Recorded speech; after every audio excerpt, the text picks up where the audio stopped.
Olá, sejam muito bem-vindos! Hoje a gente vai mergulhar numa analogia, olha, fascinante, que veio de uma palestra espírita.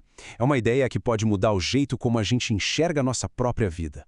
A ideia de que nossa existência pode ser entendida como um cano.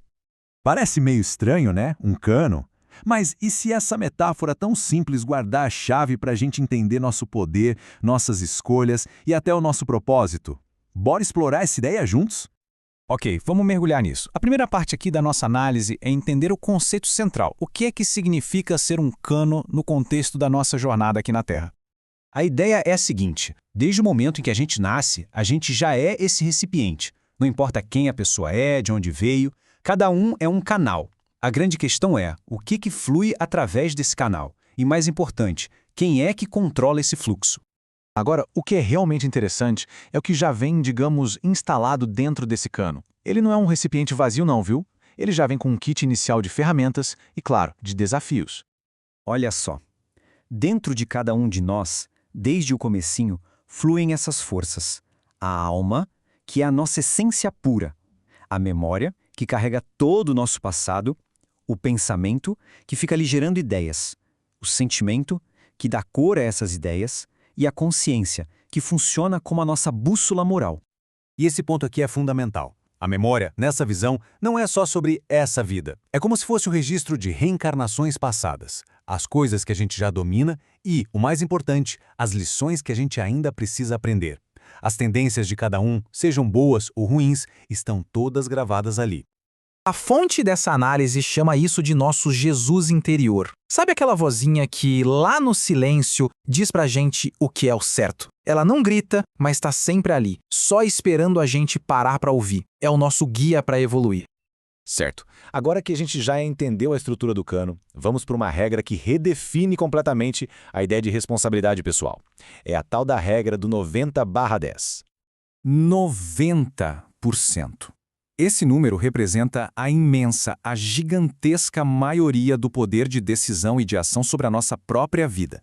É uma porcentagem que pode até parecer meio assustadora, mas que, na verdade, é libertadora. E aqui a gente vê o desenho completo. Muitas vezes a gente fica esperando a solução vir de fora, de uma ajuda externa. Segundo essa análise, essa ajuda até existe, mas ela representa só 10% da equação. E os outros 90%? Somos nós. Nossos pensamentos, nossas escolhas, nossas ações. Então o ponto crucial é este. A direção que a nossa vida toma é em grande parte determinada internamente. A vontade de mudar, de crescer ou até de ficar estagnado está em 90% do tempo nas nossas próprias mãos. Ok, se temos 90% do poder e um cano cheio de pensamentos e sentimentos, como é que a gente exerce o controle final? O que transforma uma simples ideia numa ação concreta? Vamos ver um exemplo bem prático. Pensa na necessidade de ter dinheiro, uma coisa que todo mundo enfrenta.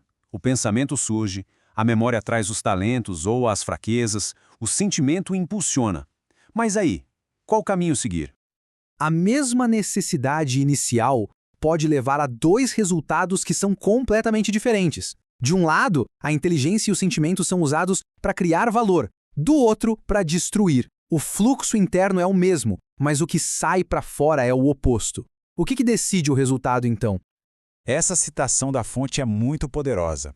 Entre o impulso e a ação, existe uma janela crítica, de só 20 segundos. É nesse momento super breve que a razão pode intervir e a escolha consciente é feita.